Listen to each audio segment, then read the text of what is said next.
Hey, how's it going, guys? Danny the Doom Guy here, and today we're going to be talking about some of my guitars. So, obviously, first instrument we're going to talk about is the Doom Stick. This is my baby. This is actually the first real custom work I've done on a guitar. Got an aluminum neck coming in the mail. Still waiting for it. Can't wait to hear what it sounds like. It's a baritone. It's actually a 27.5-inch scale, I believe. Right now, it is in A standard. I am running two lace Matt Pike signature dragon knots in it. It's technically the bridge and the neck. I actually got the idea for this wiring set up from Matt. There was a video where they were doing an interview or something like that, talking about his pedals and his guitars, and one of his Les Pauls, the way he had it set up, it's like the toggle switch didn't really do anything. Basically, it was like everything was in parallel in a way. So the way I have this set up, and I did the wiring on this, it is a little scratchy, but it works. I'm thinking about getting it tested out by a professional here soon. But master for the middle and master for the bridge. So the way I have it set up is you can basically, it's like a blend knob on a bass. So it sounds brutal, and yeah, here's some clips.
Next up is probably one of my favorite guitar bodies of all time, other than the Flying V and the Strat style body. I'm a very big Les Paul and Telly kind of guy, but I love the odd and ugly shapes, and I'm probably going to talk a little bit more about this one because it's just weird. And this is my D'Armond Jetstar. I just got this not too long ago. I think it's been about 2 or 3 weeks now. This thing is the most comfortable playing guitar I've ever played, which is so weird, man. Because look at how weird this is. This is so obnoxious, and plays fantastic. I did add a set of locking tuners on this just to help a little bit. I think it's like 12 to 62 strings. It's basically the Mammoth Slinky set from Ernie Ball, but I get all my strings from Stringjoy now. I prefer the way their strings feel more. Added some Dunlop strap locks. Same with the Strat, and same with the V. The one thing that's weird about this, and the guy who sold this to me did not mention this in the description, the toggle switch does not really stick well, but that's fine. It's a very bass heavy style guitar. I mainly go through more bass heavy stuff. The tone knob works.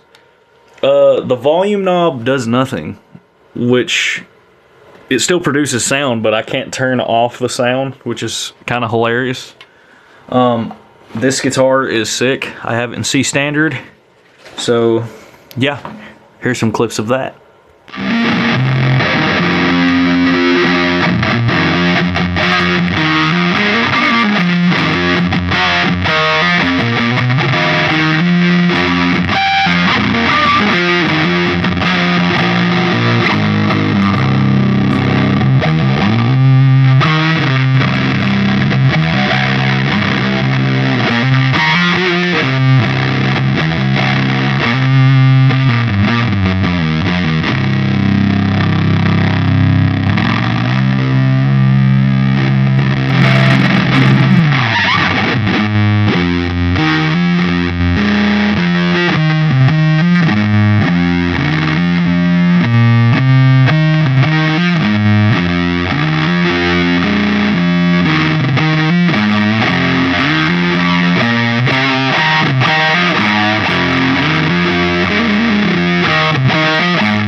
Next, I have not had a bass in so long, and my girlfriend's mom actually got this for me for Christmas, so I was very tickled to have this.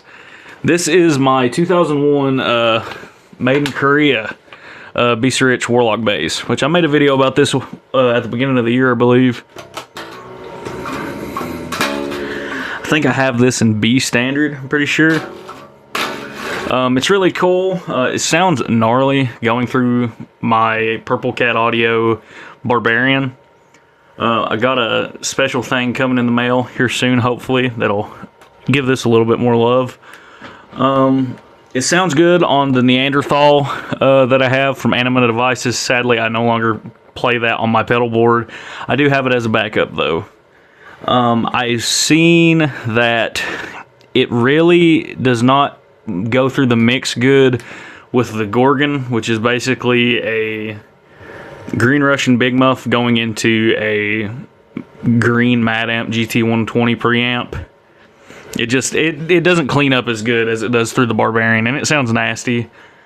I plan on upgrading this a little bit. I was thinking about putting some lace Man-O-War pickups in this, but I thought the chrome and the black looked sick, so this is probably going to get a set of the DiMarzio Relentless P-Bass pickups, and I'm thinking about putting the Relentless neck pickup like humbucker in the bridge position, because it's very hot from what I've looked up and what I've read. But yeah, this thing sounds awesome, and here's some clips.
And last but not least, probably my new favorite guitar other than the Doomstick.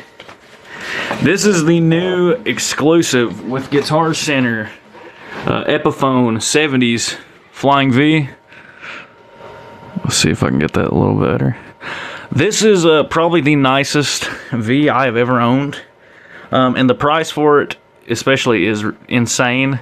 I actually got this out of a trade. I sadly no longer have the LTD 7-string V. So that was a killer guitar. Wish I didn't have to get rid of it, but at the long run, this right here is going to be played more. The stock pickups on this actually sound awesome, in my opinion. This is a very, like, I keep this in D standard, 12 to 62 strings. No, actually, these are the strings that came on the guitar, and this thing actually holds tune decently well. There's a few high spots on the fretboard, which I'll take care of that later. Put some Dunlop strap locks on it. I use this mainly for D standard and drop C. It's mainly my Mastodon guitar, if that makes sense. But it sounds killer. It's the weight's really good on this. And not to mention, look at that silver burst, man. On the sides, on the back of the neck. It looks insane. I just love this guitar. I'm glad I got one. I've been wanting one for so long. And I've been wanting a Silverburst V forever, ever since the Brent Hines Flying V's went out of production. Since I got into playing, it's been so hard trying to find one. And I've looked into Iron Label guitars because they make one that's almost identical.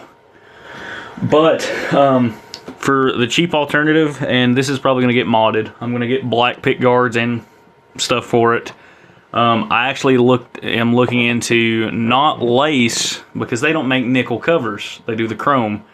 I'm actually looking into getting the bare knuckle black dogs, which is actually what Mike Scheid from Yob uses. It's weird. I thought about getting them for the Doomstick. Ended up just going with the lace dragon knots, but I'm happy with it. But yeah, here's some clips.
That was all the demos of the guitars, so I'm going to go over a little bit what I have set up for my setup.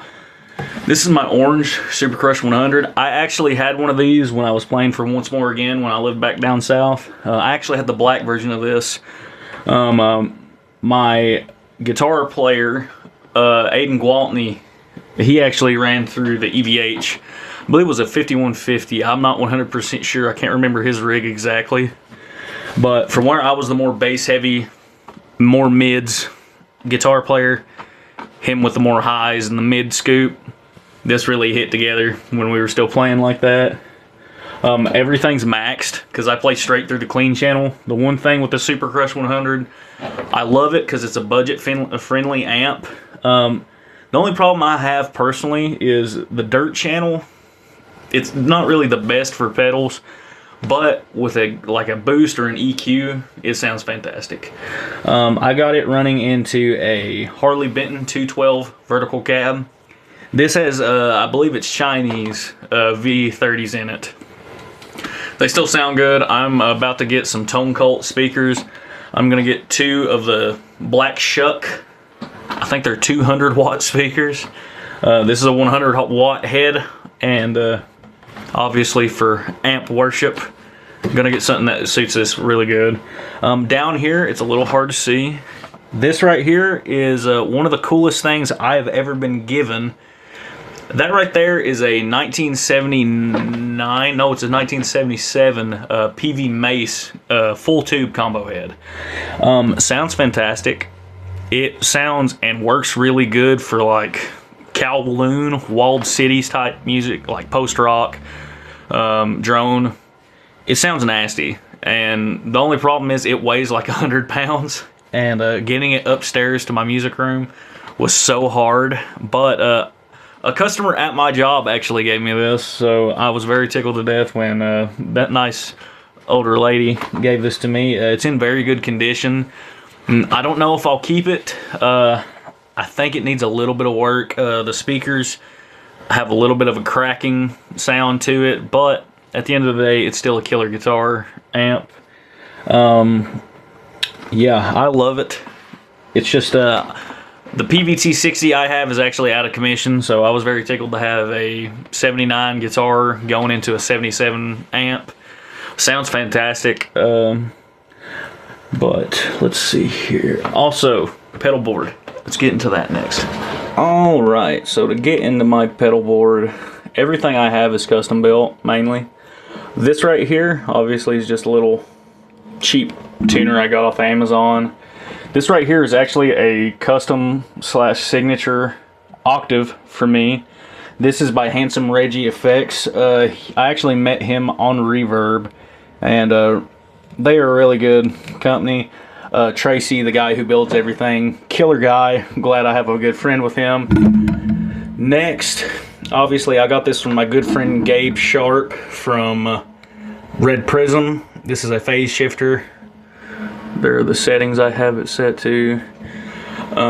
This right here was the second custom pedal I had ever have built. This right here is the Purple Cat Audio Barbarian. It's basically a Sun Model T-esque sounding pedal. So it's a modded Proco Rat circuit. So these three go to this. Going into a little bit of a modded Acapulco Gold from Earthquaker Devices. So killer, sounds awesome. It's got 2 yellow LEDs just to go with the gold aesthetic. Then this is the third pedal I've ever had made, which this is my baby. This is my new favorite pedal I have. This right here is the Gorgon. It is a modded Green Russian Big Muff. So it's like this, and these three. This controls the mid clipping, obviously tone, and then it goes into a Mad Amp Green GT120 preamp, and it sounds nasty, and red LEDs. This one right here is actually my signature EQ from Handsome Reggie Effects. Tracy and me were talking, and we basically stated that we wanted something that would really work great for like extremely low tunings, and I thought this would be amazing. And we actually thought of making a limited amount of these just to try to get some more people into trying them. And yeah, it sounds great. That's what I was using the entire time with the Barbarian and the Gorgon. And next, this is actually a gift from my girlfriend. This is the Ocean's 11, like reverb-esque style pedal. I always keep it on the shimmer and like modulation style effects, but that's just me personally. But yeah, thank you all for watching. Sorry for the late upload schedule. Work's been crazy, and I promise when I get more time I'll start uploading more. Do have some music in the works. Shout out to a few people actually. Shout out to my good friend Caleb McCarthy. He is doing fantastic on his Instagram stuff. I'll put a link in the description, and I'll put all of his socials down there. Also, shout out to the bros at shows, Zach Bukowski and Dame Bukowski. Really great friends. They're kicking off their Going Bananas tour, I believe is what it's called, for this year. If you guys happen to see them, there should be like a picture right here of all their days they're going to be out. Also, shout out to Red Prism, good friends of mine. Let's see here. Mortalman Air, shout out to those guys. I love those guys so much. They got some tunes kicking up right now. Just got a brand new drummer. Cannot wait to see what more happens with them. And yeah, thank you guys for supporting me and giving me the time of day watching these videos. And see you on the next one. See ya.